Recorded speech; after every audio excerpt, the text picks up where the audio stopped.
Good afternoon. Welcome back to Real Talk with the Just for Girlfriends. Robin and I are going to hold it down a little bit because our fearless leader, Miss Angelique David, had a work commitment, but she may be joining us later. But as you know, today we are here to talk about something very important in our community: health disparities among African American women. We have two physicians joining us that are devoted to understanding this problem and helping us to minimize the risk. We'll also be joined by one of our Just for Girlfriend members who will be able to share her personal experience navigating the healthcare system. But before we get into all of that, we're going to introduce ourselves. If you're new to our show, I am Michelle Skinner. I've been a member of Just for Girlfriends a little over 4 years now. I also serve on the board of directors, and I manage all of Just for Girlfriends social media sites. As you'll see scrolling along the bottom of the screen are ways that you can find us on social media. Please join us there. Robin. Yes, I am Robin McFarland. I've been here around 4 years as well, a member of J4G, and am on the board of directors as well. So glad to be here. This topic, Michelle, I had to go through and think of some stories, right? It was coming up with so Yes. many. I didn't realize it. But proud J4G member. My claim to fame here, first J4G member. To be a part of the membership or the sisterhood here. And I'm glad you guys could join us today. Absolutely. And in Angelique's absence, let me tell you a little bit about Just for Girlfriends. Angelique started it about 4.5 years ago, and it was born out of her sort of acknowledging that I really feel good when I hang out with my girlfriends. It was a very stressful time in her life. And she started out, just meeting with friends casually and learned that everybody was really looking forward to these events of hanging out. So she turned it into a business. So Just for Girlfriends is a group of women. We get together at least once a month, but many times more than that. And we do these engaging experiences that you wouldn't normally do on your own. Like we have trained with a heavyweight boxer. We had a very, very um, different kind of gastronomical experience where we try foods that you probably would never try. We go on trips, so it's very, very different, and it is such a way for us to take off all of our hats. No one is asking you for anything. You just get together and have fun. So I hope that you see our website scrolling along the bottom of the screen there. Go check us out. Like I said, it's been a lifesaver for me. Ditto. Yeah. Ditto, Michelle. Okay, so now let's get into talking about these health disparities. As I mentioned earlier, we have three guests that are here to help us understand the scope of the problem. But here on Real Talk, we're all about solutions. So we are going to talk about some ways that each of us can understand the problem and then try to minimize the risk for yourself and for your loved ones. So let's meet them now. First, we have Dr. Gigi. Mm-hmm. You Hey, you how might are want to you? recognize her because she is a friend of Black Doctor and has been dropping jewels all across the platform for many years now. So we're Yes. lucky to have her. She and her foundation are doing great work in this space, and we're blessed to have her today. Dr. Gigi, please Thank introduce you. yourself. Sure. I'm Dr. Gigio Byumi, and I'm a professor of medicine at the George Washington University School of Medicine in Washington, D.C. I'm a busy internist. Matter of fact, I just came from seeing a patient, mostly in the outpatient setting. And then about 10 years ago, I was really upset to see all of the disparities in our nation's capital. As a matter of fact, we have some of the worst outcomes in the country. We're number one. Did you know that we're number one Did not per know. capita Didn't in know that. cancer death, kidney disease, and HIV? And so I said, you know what? I need to do something about it. I need to be part of the solution. So we are dedicated, the Rodham Institute is dedicated to improving health equity right here in the nation's capital. That's awesome. Yes. Next up, we have Dr. Angela Marshall. She is also a practicing internist that has devoted her career to addressing health disparities in our community. Dr. Marshall, please introduce yourself to our audience. Hi, thank you for having me. I'm so happy to be here. And I have to say, I'm so happy to see Dr. Gigi because she was one of my professors at George Washington That's about amazing. almost 30 years ago. Wow, let's not talk about that. Yeah, Oh, sorry. I would have never thought that. I'm Yeah. so happy to be here today. Thank you. That is great. And last but surely not least, we're going to be joined by J4G member Leslie Rutland. Let's bring Leslie out. Hi there. Leslie, thank you so How are much for you? being here. Thank you for having me. Yes, Leslie has some key experiences that she can share with us. We can all learn from them.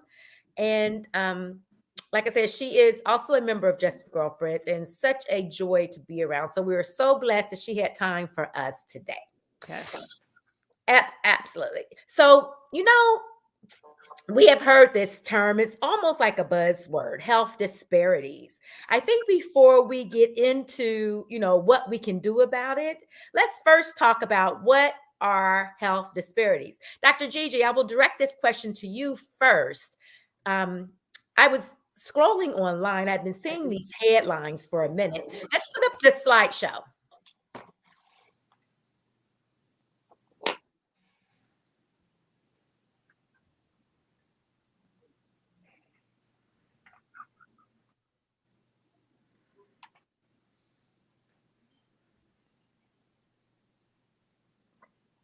So then that is really just a snapshot. There are Yes. thousands of more articles like that.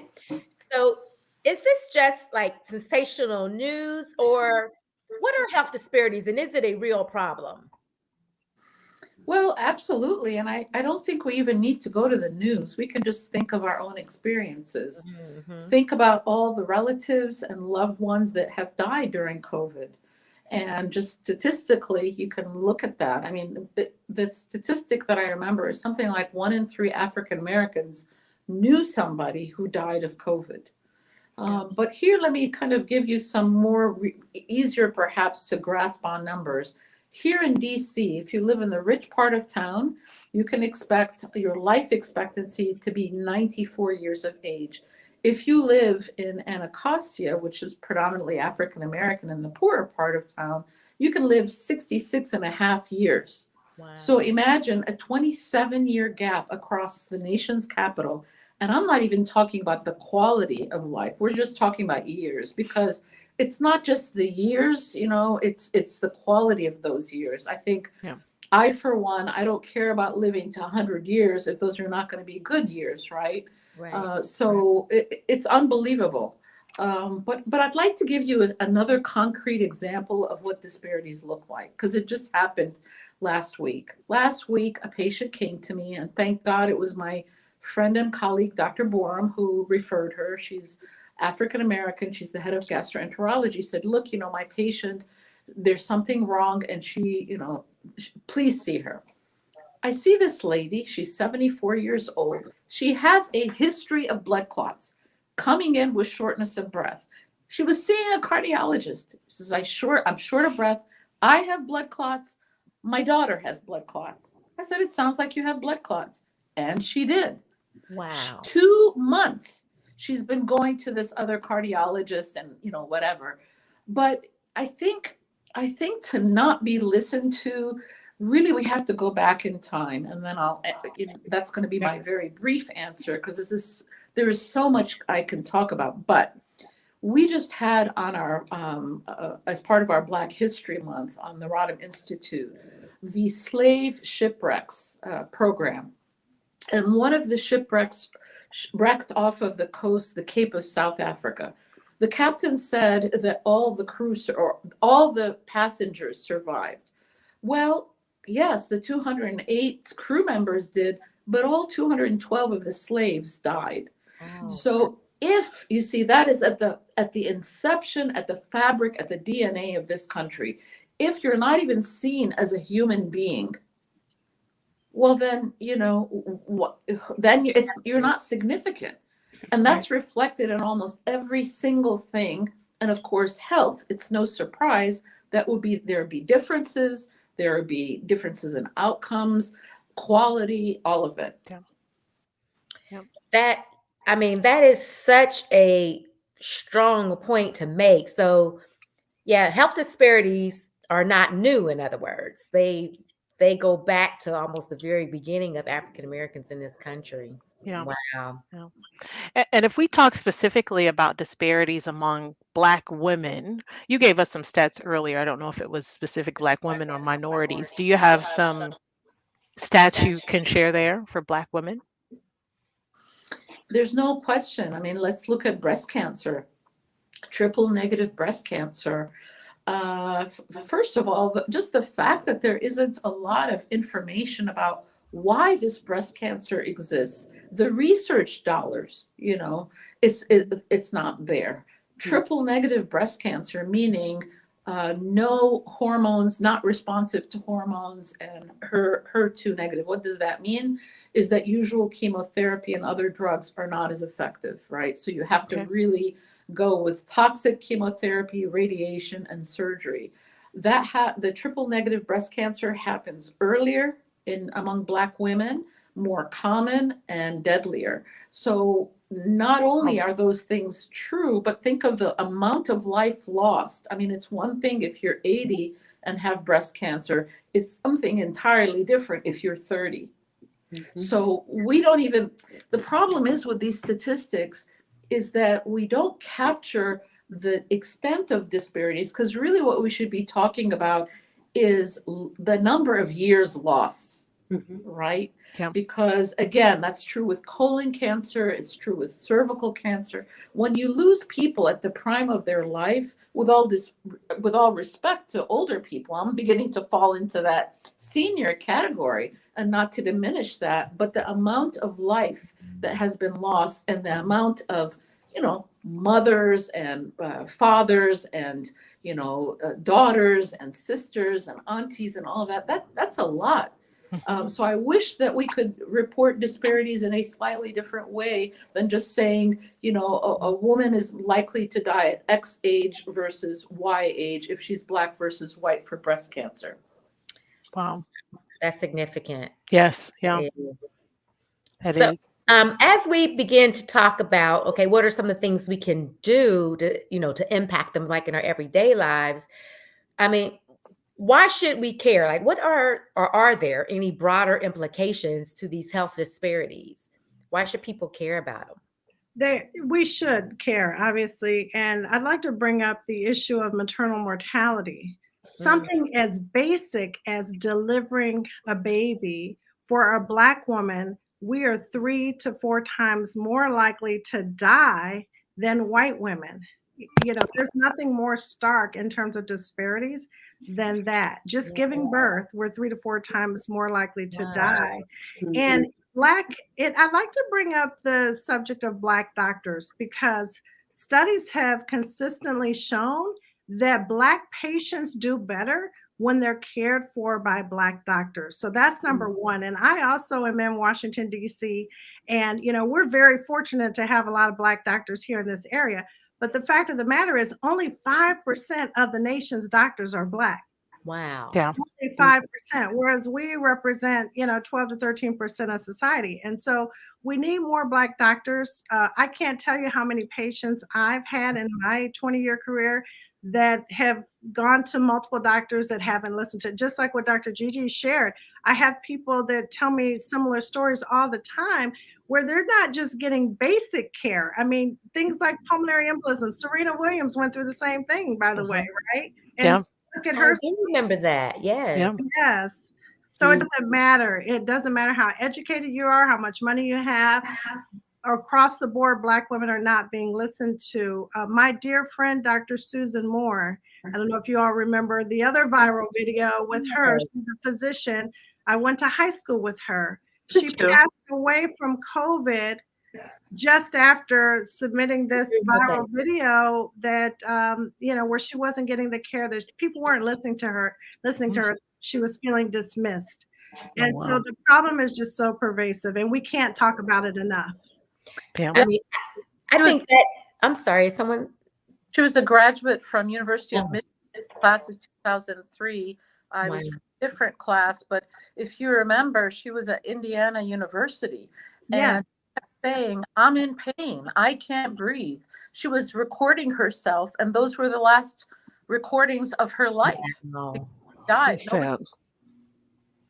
That, I remember seeing that video. That, I mean, that really broke my heart. And it's a perfect segue into what I want to talk about next, which is, okay, we all sort of are trained that when you go to the doctor knows best. And, you know, sometimes you will discount yourself if the doctor isn't taking you seriously. Let's identify some warning signs, I guess, you know, of if you're being seen by a nurse or a doctor and they aren't really considering you as a person versus something out of a textbook. Do either of you, and Leslie, you can chime in too from your experiences if you want, can provide some tips for us to sort of wake us up, you know, Yeah. and say you may need a new doctor. So I'll just jump in for a second from the patient perspective. When I called my doctor on a Friday night and said, I feel something. What do I do? And he said, no, what we're going to do is we're going to have a mammogram and we're going to figure out what this is. And and from that moment, I knew he was my advocate. They didn't see my breast cancer didn't show up in a mammogram. And so he said, then we're going to do an ultrasound. It didn't really show up on an ultrasound. He said, let me just tell you guys, no, we didn't find anything. It's not an option. She knows her better. She knows her body better than anybody else. When she says she felt something, we're going to find it. And it's either going to be benign or nothing, or it's going to be malignant. Something we've got to validate a woman that has a voice about her own being. Yeah. And I've told a story many times. And at full disclosure, my doctor is one of my closest friends, but I have heard him talk about where he has intervened on other doctors' patients when he's overheard them say things like, it's okay, it's really not, you can't have breast cancer, it's not a big thing, you're not really feeling. He said at one point he got up from his office because he overheard another doctor, picked the phone out of his hand and said, please call me, my name is Dr. Wow. So like he understands without question that a patient voice is important. And I have shared that story because there are so many women that get convinced that what they feel or what they think or their experience isn't real. And it has resulted in people, you know, coming back to another doctor far later with a much more serious diagnosis. Yeah. Absolutely. So have your voice. So Yeah. it says just speak it. It's okay. Yeah. Yeah. Right. Oh, sometimes when you're going through something, you don't necessarily have the energy to, right? And so you like, for example, the patient that I mentioned, now she did reach out to her subspecialist, a gastroenterologist, and said, you know, something is off. Do you have any suggestions? So that's one way to get in touch with somebody within the system that you trust. But also phone a friend, get a family member to actually accompany you. And then I think one of the biggest things is we are so reluctant to change doctors. And I always tell people Yes. That's true. if we were shopping for clothes, if we were shopping for a car, we would go and comparison shop. We would go until we have what we want. This is our health. This is our life. This is our well-being. And I also think it's important to know that doctors actually don't get insulted when you see other doctors. That's actually a myth. Yes, I'm never insulted. And I would say most people are not insulted. I mean, back me up here. But I think that the main point I want to say is if you're really, you know, when you have breast cancer, which I did, you don't feel like fighting, right, with trying to get your voice out. So get other people that can do that on your behalf and switch doctors. It's okay. I agree. And I think it's important to have a primary care doctor as well, because Yep. now the way insurances work, you can see all these specialists for things, but it's good to have one person that's sort of Mm, responsible Oh, for shit. your overall care. And that person should be someone that you trust, someone who you can talk to. And as Leslie mentioned, you can feel the energy. If the energy doesn't feel right, follow your intuition and find someone who you can relate to, mhm. who can relate to you, and most importantly, find someone who listens to you. If you're feeling dismissed, that's just absolutely not acceptable. Right. And just because we haven't found something on one or two tests doesn't mean that your problem is gone. We have to keep looking until we find Yep. it. And so I think that's the other point that I want to follow up with Dr. Gigi and with Leslie both, is that we have to do more for our patients, and patients, we have to not settle for anything less than what we deserve. Right. Yeah. Yeah. I was reading online. In fact, I want to share this video with you. This video went viral last year, and it's a nurse, I guess, making fun of her patients with symptoms. Can we show that video now?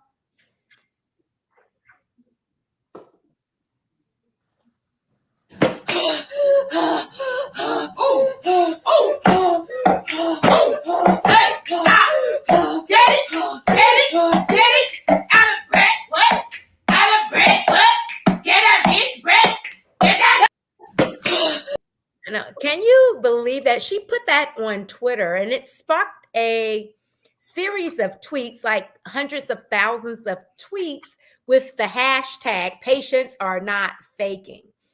And people were telling stories of their physicians saying, we can't find anything. It's really in your head, or maybe you need to go to therapy. When they eventually, like Leslie said, develop much more Wow. serious, diseases because they weren't caught earlier. And if you get a chance, go on Twitter and search hashtag patients are not faking. Yes. And you will just be dismayed by the number of instances and stories that people share, similarly to that Yeah. nurse that we just saw. Yeah. It's just awful.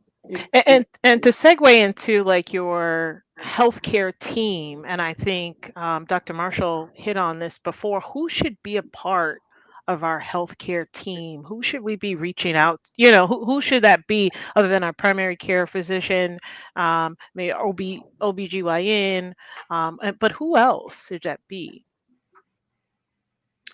I think having a healthcare provider, if you have a healthcare worker in your family or someone with some healthcare knowledge, I think it's good to have an advocate, someone who you can bounce ideas off of. I think that's important.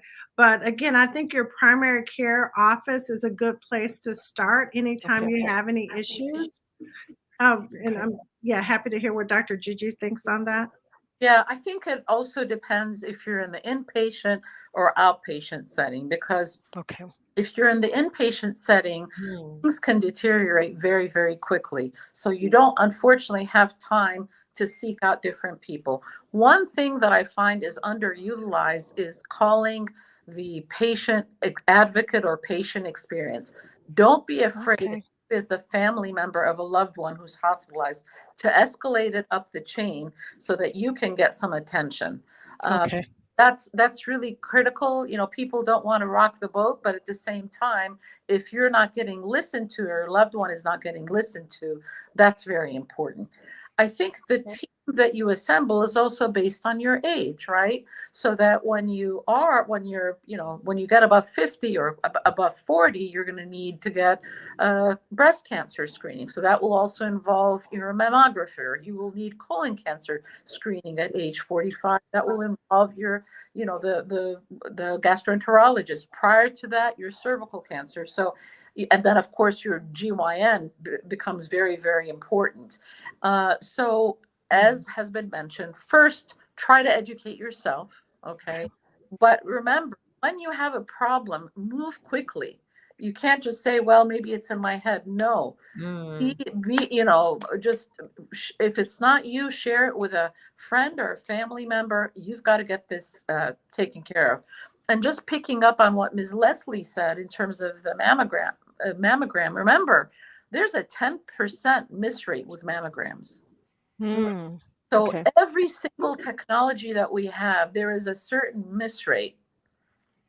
And it's higher if the person reading the mammograms reads, bone x-rays in the morning and mammograms in the afternoon. So there are so many pieces of what could be missed, right? Because we're human beings, right? So it's not enough to say, don't worry about it. But doctor, I feel a breast mass. Oh, we already checked. Don't worry about it. Yeah. In addition to that, for Black women, you've got the breast density issue. And so oftentimes it is we are so accustomed to doing the regular mammogram. And even now when they say, hey, your breasts are dense, you should be, more aware that it doesn't, unless you have a doctor that then begins to educate you on what that really means and the importance. I tell folks all the time, we know our children's schedules and our husbands and our boyfriends inside and out. You need to know your breast, because without having that lens, it really is difficult to know. Like I found it myself, mammograms don't always detect it. And it gives us a false sense of security having a mammogram once a year. I mean, I would have not, especially during COVID. I found out in July of 2020, had I ignored it, and then we had the issue of vaccinations and doctors saying, you probably want to delay your mammogram because it's giving false information from your vaccination. I might not have had another mammogram or addressed it for years, because we're now in year 2 of COVID. So just the environment itself. I actually tell my sister doesn't get mammograms anymore. She gets ultrasounds. It's not conclusive enough for her to just get a mammogram every year, and especially since I had cancer and she's my familial link. Although that's the other piece that I did not know, is that when I felt something, I didn't have any alarm, because I have no breast cancer in my family. I didn't know that most breast cancer patients don't have a familiar link. Only 10%, I think it's 10%, if I'm not mistaken, or something close to that small percentage. It's a little bit more than that, to the 25%. But I also had breast cancer. There was nobody in my family either. Yeah. Wow. Wow. Okay. And I do believe people will discount, their self-exam or miss it if they don't have that familial link. So I'm glad you guys mentioned that.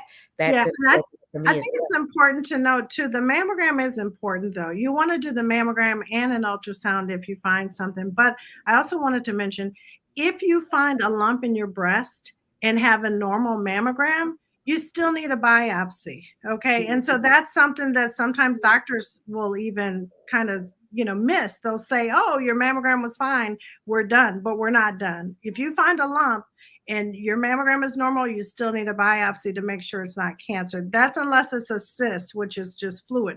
But if it's a solid mass, chances are you need a biopsy. Okay. That's good to know. Now I know, and one of the things I'm going to do is make sure that I get a primary care physician, because I haven't done that in a while. I mean, like you said, I'm one of those ones that will go to all the specialists, but it's sort of like a coach or a general contractor, so to speak. So I am going to take that advice. But should we rely on our physician to sort of tell us what we need to do and at what intervals, or is there something, how much responsibility should we bear for our preventative maintenance? Well, I mean, I think just like anything, right? It's both. I mean, there are so many places now where you can go to see what is the schedule for immunizations, let's say for kids. Well, we also have a schedule for breast cancer screening, for colon cancer, for diabetes. There are some things though that you should know, right? You should know your blood pressure.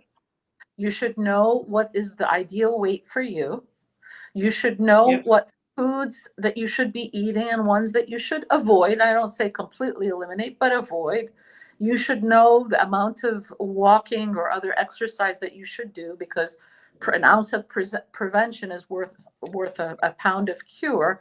But then you can go and figure out what your schedule is, as Ms. Leslie so beautifully articulated, in that we know everybody else's schedules. We have to make them for ourselves. And the reality is, as women, when men get married, their health goes up. It gets better. Their life expectancy goes up. But guess what happens when Isn't that something? Yeah, right. I Isn't think that something? knowing what the schedule is, I mean, it's a partnership. It's a partnership. But the more we are educated about ourselves as patients and our families and our communities, the better. And I know that there are churches and other community organizations that buddy up for mammograms or buddy up for any number of things, or, hey, you know, what was your blood pressure or whatever. And I think that that community where we're accountable to each other, whether it's a family or a larger community, becomes very important. To your point, Miss Leslie, about, hey, did you get your mammogram during COVID or not? Yeah, that's very helpful. You know, one of our viewers, Miss Agnes Day, said that we should know our blood type. It's interesting because I do not know my blood type. I'm sure I've been told that, but I just have not committed it to memory. How important is it to know your blood type? I would say it's not as important unless you need a blood transfusion. So that's not something that we typically order, although a lot of my patients request it. And when they request it, I order it for them. Unless you're going to donate blood or unless you anticipate getting a blood transfusion, it's usually not that important to your overall health. I did want to piggyback on what Dr. Gigi said, though, is I think it is important to arm yourself with information when you're going to the doctor, because if you don't know what you're supposed to be getting, then sometimes you don't know that they're missing it, right? So, you know, I have some patients that have seen other doctors and they've been just as content, you know, doing what the doctor told them, but sometimes there are things that are missing and they didn't know they were missing. So I think it's important for us to know what we're supposed to get so we can compare to what they're actually offering.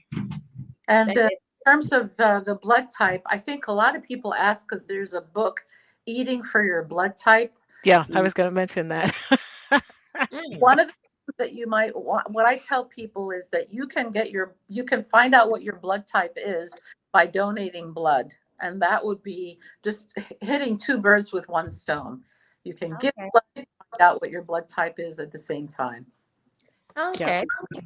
Michelle, I'm like you. I did not know my blood pressure. I didn't know my blood type before this ordeal, and I was healthy. So getting breast cancer was other than being born in a hospital, I had not been in one.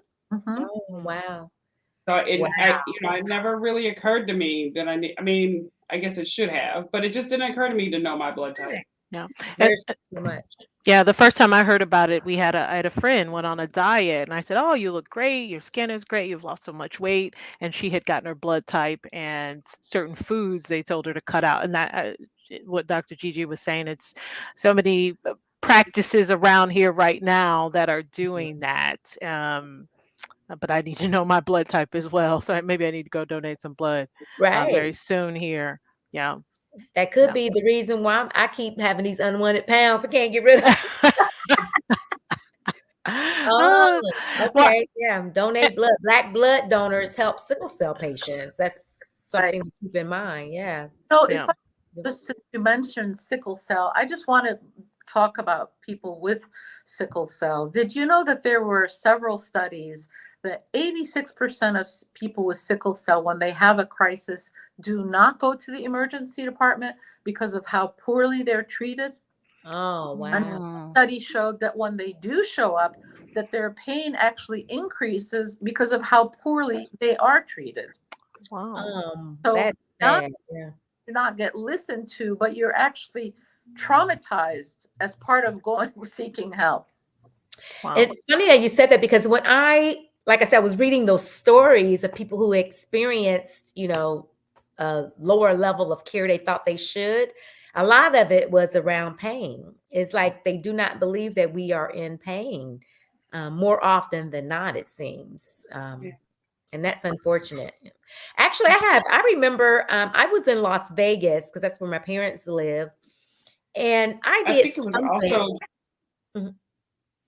I'm sorry, I did something to my shoulder. No, I'm saying, I think it, Uh-oh. I Leslie don't know. saying something. go I ahead, think it's Michelle. I'm so sorry we're talking at the same time. But I was just going to tell a short That's story okay. about I had to go to the ER. I was in extreme pain. Like I had never been in pain like that. I didn't know at the time that it was a pinched nerve. But they just would not give me anything for pain. I think it was, I went there in the morning and it was like 10 p.m. at night that they finally gave me something for pain. I was delirious with pain at that point. And I know they were testing, I guess, making sure I wasn't an addict, and I can understand that. People will go to desperate means, but 10 hours, and I was, I couldn't even, like you said, advocate for myself at that point. I was just so happy. And then once I got the medicine, and then I could start inquiring about what was going on. It ended up being a pinched nerve, but I do remember that, like, what is going on? They kept saying, we'll give you something for the pain. And I keep asking when, so I guess maybe I did seem like an addict. I don't know. But I'm like, when is somebody going to help me?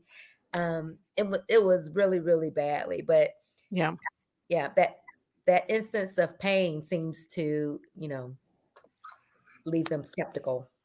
Well, and the scale of pain. I mean, they ask how much pain are you in, and you have the smiley face or the frowny face, and Yeah. I'm like, I'm here, so I am frowning, Right, like Yeah. for right. the furthest part, and so please help me out. And to that, I have a story as well about. I mean, I had surgery, and by the time I got into surgery, there was nothing wrong with me, right? So they were gonna do something on my right ovary. I came out with two holes, right ovary, left ovary, and they came out and said they found nothing. I was Oh, so young, and I was like, that's one of the things that I really love about J4G, but also just at blackdoctors.org, a group of Black women, which I was much younger. I just did not have that at the time.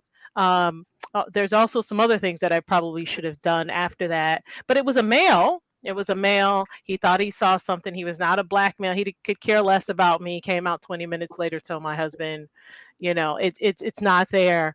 We don't see it. There's nothing there. And I really could never really get in contact with him after that, if that oh, makes sense. wow. Great hospital in Downers Grove. He was there. But it was one of those things as I was looking, preparing for the show and thinking about, sometimes you just go along life. I am fairly healthy. I have a primary care physician. I go to the doctor regularly. But then thinking about, man, that's some things that have gone along throughout my lifetime as it pertains to my health.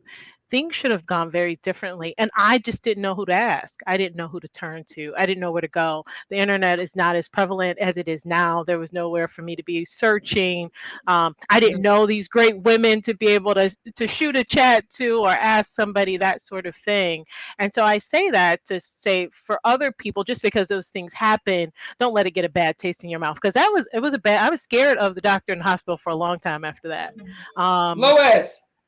And I knew I had some other things that I needed to go for. I had some other things that I need to take care of a couple years after that. But keep going. And now we have so many tools now to be able to find. Like I wasn't able to find a Black GYN. I wasn't. I tried. A Black therapist. I tried. So I opted for women. So I most of my doctors are women's groups, that sort of thing, because I thought at the very least, they will understand me as a woman, even if not as a Black woman. Yeah. Yeah.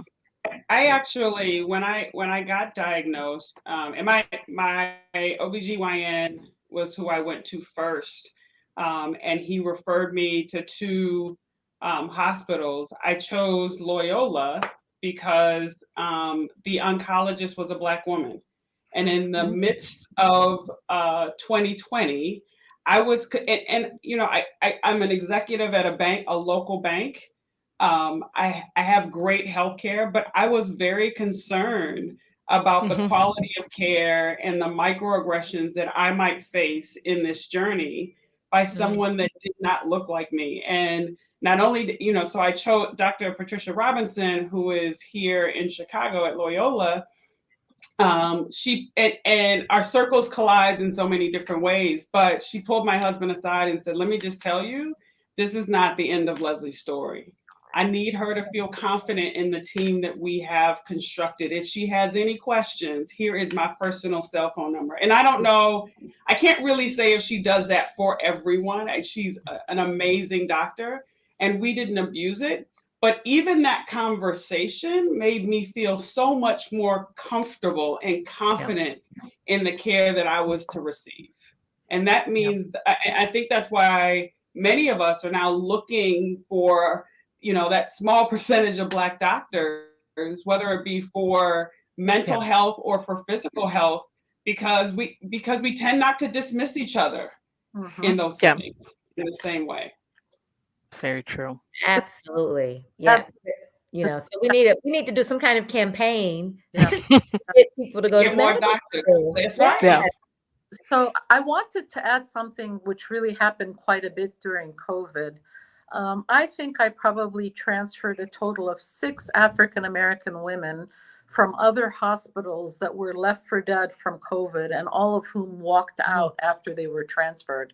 Wow. I don't think that people realize that you can transfer out of a hospital to a hospital.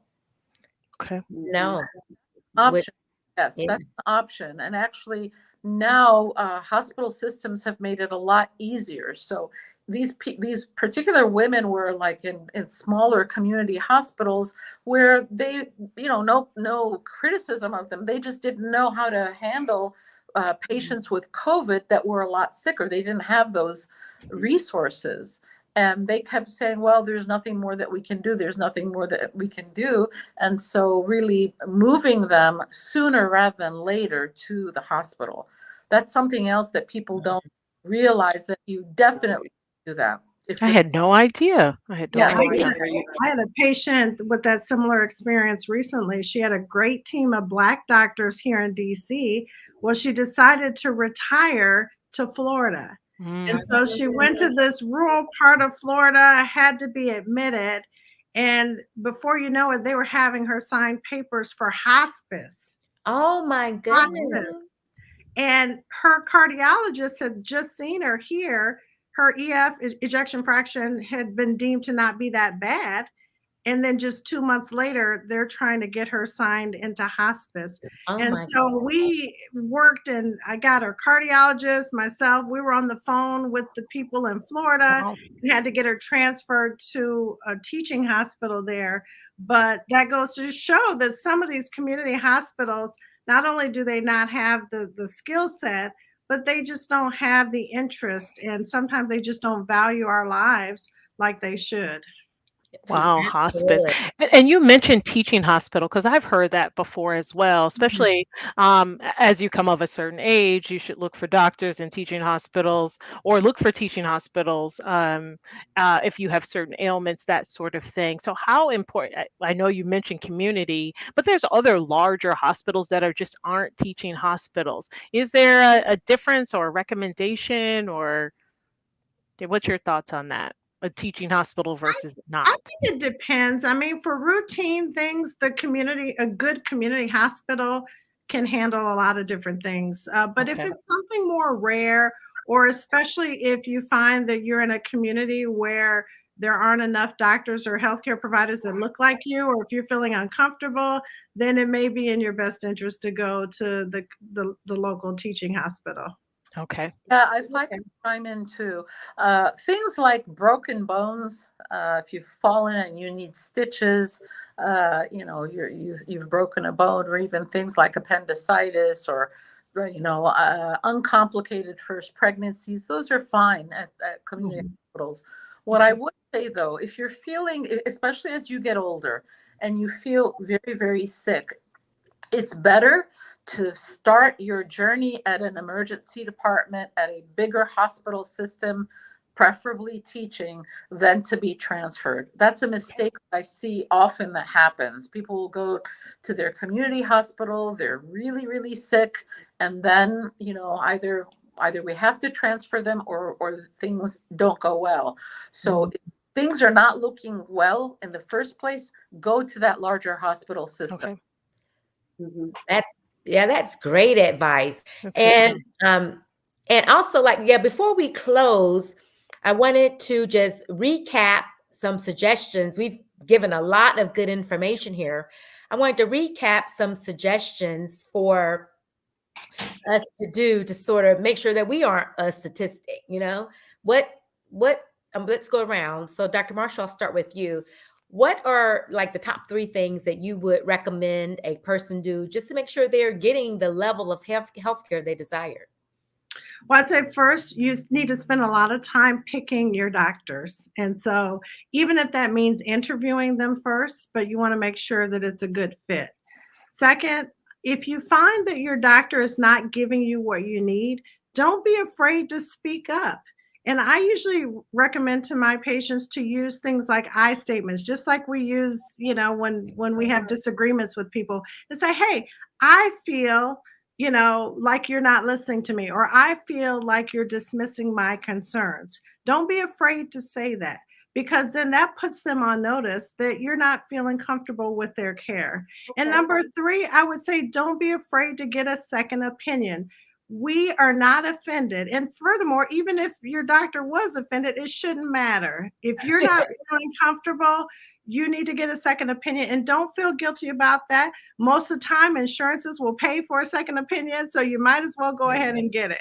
Yeah. I love that. Dr. Thank you. Gigi, what tips can you give us? And actually, before you speak, because I know the Rodham Institute has probably done work in this area, are there systemic reasons why Black women have not achieved health equity? Yeah. And if so, let's address that for a little bit. There are 3: racism, and more racism. Oh my gosh. I mean, it's just as simple as that. That drives everything. If you are not seen as being equal, if I can't see you as my sister or cousin or something, then you're not going to get the same treatment in their eyes, right? When I see my patients, I'm like, you are like a family member. Of course, I'm going to take care of you. That's a very good point. So yeah, I think that there are others, of course. There's the social determinants of health, which has to do with education and, poverty and food and all that kind of stuff. But the core issue on which all of that is built is racism. Mm. So in terms of my advice, have somebody with you. If it's tough for you to speak out, either because you just are, don't feel comfortable, or you're too sick to advocate for yourself. If you're not getting satisfaction, don't be afraid to escalate, either within an outpatient setting. I want to speak to your manager. I want to speak to whoever's your boss, or probably more importantly, in an inpatient setting, I want to speak to the patient advocate. Well, that was 2. Number 3, don't be afraid to get your care transferred to another hospital. Okay. And we could talk about more tips, like you should know your blood pressure, you should know what your health schedule is, but those are some of the basics. Yes. That's great. Leslie, based on your experience, which I am so happy to hear that was very positive, just give us 3 things that you've learned from navigating the healthcare system that you would recommend a patient either doing or learning or knowing. For me, so I've got 3. I say it all the time. Know thyself, trust thyself, and advocate for yourself, or find someone else who can. That is really, really good. Because actually, learning your story, that is really what got you some good care early on, is that you knew something was wrong, and then you were able to believe enough in yourself. I know there's been occasions where your doctor will say, oh, we didn't find anything. It's probably this or probably that. And you kind of go along with it. Like, well, maybe I was, overreacting, or a hypochondriac, or anything like that. So those are some big ones, I you love have to it. yourself. Absolutely. Absolutely. I can use that outside of healthcare as well. That's right. Yes. That is so true. Oh my gosh. Well, I really want to thank all of you for your time today. I mean, we could go on and on and on with some things, but these are some practical tips that we can all take away and be in a much better position had we not had this conversation. So I really appreciate you, sharing your time and your thoughts on health disparities and how to minimize them with you. So at this point, do any of you have any speaking engagements or any programs that you're involved in? Anything coming up that you want to tell our audience about? So yes, I have started a nonprofit with friends of mine who were graduates with Dr. Susan Moore. And so when she passed away, we started an organization. It's called premedexplorers.org, where we've gone back to our old high school to try to encourage young kids to become doctors. Oh, And Oh, so that's this wonderful. has been such a wonderful, it's been a great way for me to deal with my pain and grief of losing Susan. But the kids have been wonderful. And I feel like we've got some great young people that hopefully will be more professional than what we saw in that video, because we're starting early. But, I can't say enough. We need more Black doctors. Absolutely. I love that. So if there's any way for us to help, you please be a friend to Just for Girlfriends. This is the type of stuff that we jump on. We do have some ladies that live in the DMV area who are very active in Just for Girlfriends. So that could be an activity for us. So we will definitely be in touch. Thank you. Dr. Gigi, do you have anything going on, especially with the Rodham Institute, that we may be able to help with, or you want people to know? Sure. We have so much going on. We have webinars every other week. So if people sign up, or just go to Rodham Institute and sign up for the newsletter, and you'll automatically get all the links to the events that we have. And then we have been in partnership with BDO. We had our very first State of Black Health on MLK holiday, where we talked about so many important issues, from mental health to a COVID update to triple negative breast cancer to heart health to family health. And we're going to be doing these quarterly. So if you have any ideas of topics that you want to hear about, please reach out to blackdoctor.org, because they're one of our main partners. And also, what I love about blackdoctor.org is that I get to have my friends also join. So we've had a number of my colleagues, all wonderful, actually mostly Black women, a few men, but mostly Black women, like Dr. Kendra Outler, Dr. Yolanda Lewis-Regland, who are just amazing in their own rights. So we like to elevate and shine the spotlight on other amazing people. That's great. And it's very well known that if you can see it, you can be it. So I applaud both of you for going out into the community and providing these wonderful resources so our young people can say, oh, I can do that. I can achieve that. Absolutely. Yeah. And I will add, not only great to be a Black physician, a Black doctor, but also in healthcare in general, to have representation matters, to have people in administration and representing us as well. I know there's an organization called the Leverage Network. I don't know if you guys have heard that, that helps promote and elevate and get people prepared for high positions within healthcare. So I think that's also important. If you can't be a doctor, right? I might be too late for the doctor track, but maybe I could do some things like that. Let me just stop you. Being a doctor is not the top of a pyramid. We are all cogs on a wheel. The person who is, doing the mammogram as a mammography tech is just as important as the person doing the mammogram. So we're all in service of the patient, the family, and the community. So we need all different kinds of skills and experiences. Absolutely. I would echo that, Dr. Gigi. When I had my COVID test, and I had already had a double mastectomy at the time, and I had a lymph node had enlarged because of my vaccination. It was the nurse in the room where I was having a biopsy, and she said, "This is going to be fine."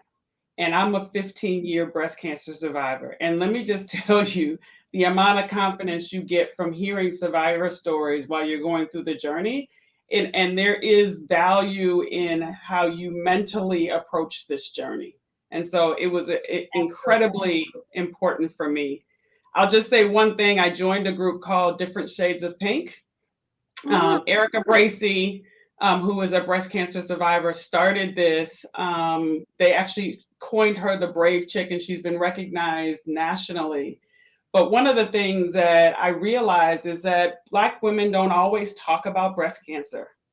And so I was very nervous. I didn't know where to go. I didn't have anybody to really lean on. There was no one in my family. And so it really is important for us to elevate our voices to help people who are going through this process. And so she started this breast cancer. Yep, to create awareness and help people through. You know, if you don't have an advocate, the group actually creates an advocacy voice for you at the doctors, because there's many women that are single that just don't have that significant other. And so it really is an amazing organization, and it's one that I've joined, and we actually celebrate survivors. So at the end of their journey, there's a big celebration with a set of boxing gloves to remind you how strong you were. Oh, I love that. Absolutely. That sounds wonderful. Oh my goodness. This has to be one of my favorite shows. Again, thank you for your time. For those of you that are watching, took time out of your day to watch us, we appreciate you. We would not be here if it was not for you. Please give this video a heart and share it with your networks, with your friends and family, because the jewels that we shared here today may just save your life or someone that you love. Also, please follow Just for Girlfriends on social media. We are on all of the channels at Just for Girlfriends. You can see our handle scrolling along the bottom of the screen. If you're interested in joining Just for Girlfriends, please go to the website and click on Join Now. We'll be very, very, very happy to have you. And Real Talk with Just for Girlfriends will be back on the first Tuesday of April. It's April 5th. And this time we're going to be talking about tips and tricks on traveling solo. See you then. All right. See you. Have a great week, ladies. Bye. Bye.